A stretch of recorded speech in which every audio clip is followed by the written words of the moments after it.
Candidato Presidente República Rogério Thiago Lobato cancela a campanha loron dahulu nebe lolos se realiza quarta loron rua fulan março, muda fali basesta loron hat fulan março.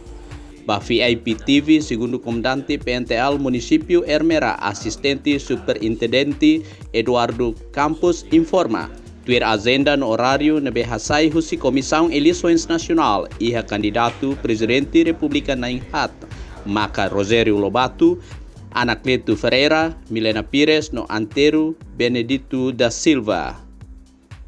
Ohin ia Município Ermera ia candidato na Intolu, tolos hat, kalau sirene atividades kampanye, mas ida candidato Rogério Thiago Lobato.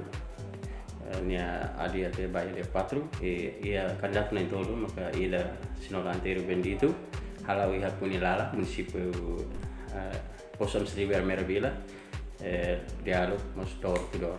Itu irmai ia candidato Anacleto Pereira, ni halau ia chave.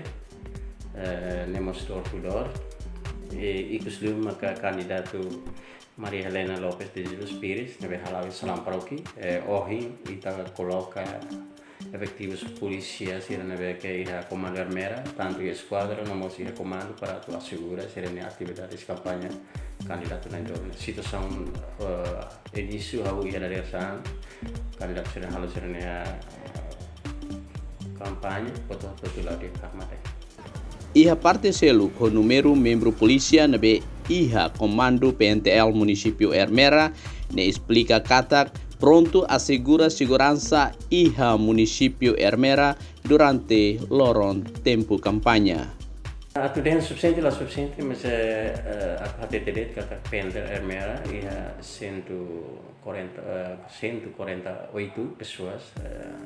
Eba número ne memang não suficiente, mas número ne ambil iha tempo de campanha ambil suficiente para tu bele asegura segurança qualquer candidato será mais harus atividade de campanha. O Sigleno, Município Ermera, Marcos dos Santos, Mario Afili, VIP TV.